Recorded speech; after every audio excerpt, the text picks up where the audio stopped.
ఉద్యద్భాను సహస్రాభ అని కదండి. ఉదయిస్తున్నటువంటి సూర్యుల యొక్క కాంతి కలిగిన తల్లి. ఎంతమంది సూర్యులు?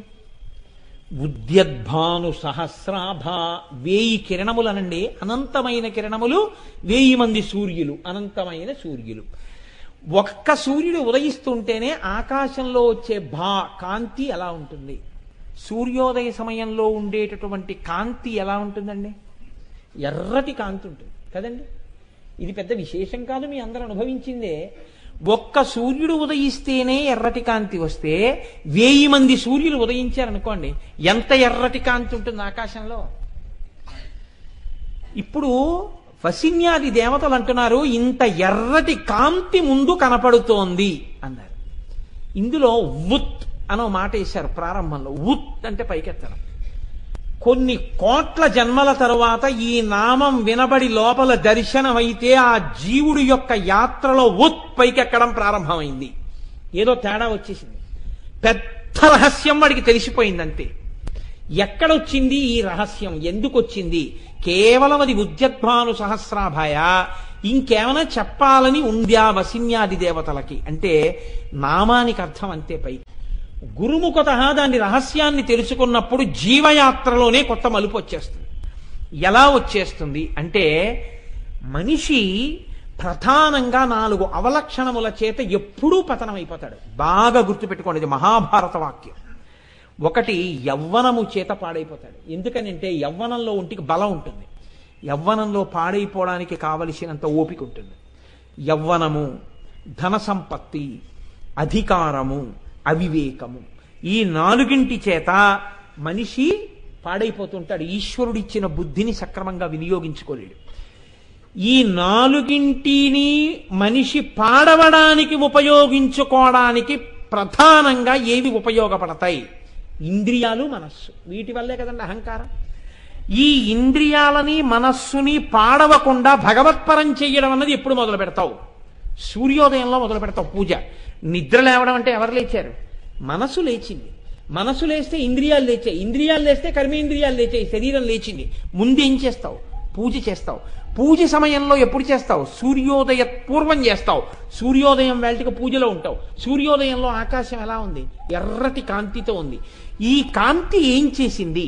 తిక్కన గారు చోట అన్నాడు, నీరజాకరములు నిష్టయై చేసిన భవ్యత పంబు ఫలమనంగా దినసముఖాకి నందిత చక్రయుగ్మ కంబులయనురాగంపు బ్రోవనంగా హరిహర బ్రహ్మ మహానుభావంబుల కరగినగాగ గట్టి అనగా అతుల వేజత్రయ లతికాచయము పెనుబంధన్ పుట్టెడు మూలకందమనగా అఖిల జగముల కంజర ఎగచు జన సమాజ కరపుట హృదయ సరోజములకు ముకుళనంబును జృంభణంబును నర్చి భానుబింబంబు పూర్వాద్రిపై వెలింగే అన్నాడు.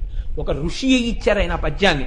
సూర్యోదయ సమయంలో ఏమవుతుంది అంటే, నీరజాకరములు నిష్టయై చేసిన భవ్యత పంబు ఫలమనంగా, తామర మొగ్గలు తపస్సు చేస్తున్న వాళ్ళల్లా, నీళ్లల్లో నిలబడి తపస్సు చేస్తున్న యోగుల్లా ఇలా ముకుళించుకుని ఈ చేతులు ఇలా పెట్టి నమస్కారం చేసినట్టుగా తపస్సు చేస్తాయి. సూర్యకిరణం పడగానే తామర పువ్వులు ఇలా విచ్చుకుంటాయి. తామర మొగ్గల తపస్సుకి ఫలితమా అన్నట్టుగా సూర్యబింబం వచ్చింది. దినసముఖాకి నందిత చక్రయుగ్మ కంబులయనురాగంపు బ్రోవనంగా, చీకటి పెడితే చక్రవాక పక్షులకి కళ్ళు కనపడవు. కాబట్టి జంటలు విడిపోయి ఏడుస్తుంటాయి ప్రియుల కోసం. సూర్యోదయం అవగానే కలుసుకుని ఒకదాని పక్కన కూర్చుని సంతోషాన్ని అనుభవిస్తాయి. చక్రవాక పక్షులు చేసిన ప్రార్థన అన్నట్టుగా సూర్యబింబం ఉదయించింది. అలాగే హరిహర బ్రహ్మ మహానుభావంబులొక్కటింగాగ గరిగిన గట్టి అనగా, బ్రహ్మ విష్ణువు శివుడు అనబడేటటువంటి 3 తత్వాల్ని కలిపి ముద్దబోస్తే తయారైనటువంటి ఒక గుణిక అన్నట్టుగా ఉన్నాడు ఆ సూర్యబింబం. అతుల వేదత్రయలతికాచయము పెనుబంధన్ పుట్టెడు మూల కందమనగా, వేదమనేటటువంటి తీగ పైకెక్కి పాకుతుంటే దాని మూలకందం వేరు ఎక్కడుంటుందో ఆ కందం ఉన్నటువంటిదా అన్నట్టుగా ఉంది సూర్యబింబం. జన సమాజ కరపుట హృదయ సరోజములకు ముకుళనంబును జృంభణంబును నర్చి, మనుష్యుల యొక్క మనస్సులకి జృంభణం కలుగుతుంది. లేస్తారు ఒక్కసారి, అందరూ లేస్తారు. లేవగానే చేతులు ఇలా కలుసుకుంటాయి, నమస్కారం చేస్తారు.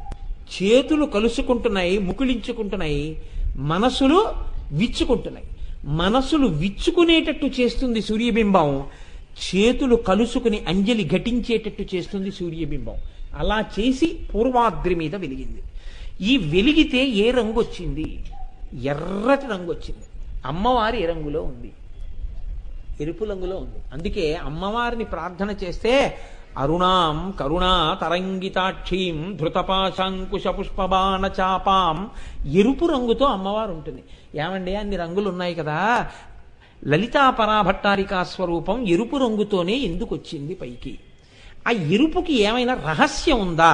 ఎందుకు ఉద్యద్భాను సహస్రాభ అని అంటున్నారు? దీన్ని సౌందర్యలహరిలో శంకరాచార్య స్వామి వారు పరిష్కారం చేశారు. ఈ పరిష్కారం కూడా శంకరాచార్యులు వారు ఎంత గొప్ప ముడి పెట్టారో తెలుసా అండి? ఒక పట్టాన సాధారణంగా అర్థం కాదు, పెద్దలకు అర్థం అవడం విషయంలో నేనేం ప్రశ్న చేయట్లేదు.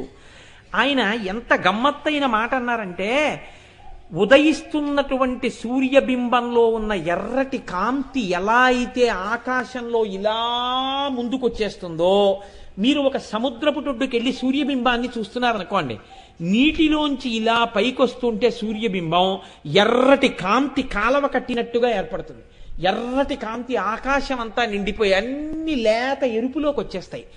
అమ్మవారి ఆవిర్భావాన్ని కూడా ఎరుపు రంగుతో ధ్యానం చేస్తే ఈ ఎరుపు ఏమవుతుందంటే, ఒక నాటకం వేసేటప్పుడు అన్ని లైట్లు ఆర్పేసి ఎర్రటి లైట్ వేశారనుకోండి, ఆ ఎరుపు కాంతిలో తెర వెనకాల ఉన్నటువంటి వేదిక, దాని మీద ఉన్న నటుడు నటి అందరూ ఎర్రగా కనపడినట్టే ఎర్రటి రంగు అమ్మవారిది ఉపాసన చేస్తే, ఆ ఎరుపుతనం వచ్చేస్తే లోకం, మీ పూజా మందిరం మీరు ఆ ఎరుపులో కలిసిపోయినట్టుగా మీరు ఉపాసన చేస్తే ఏమవుతుంది?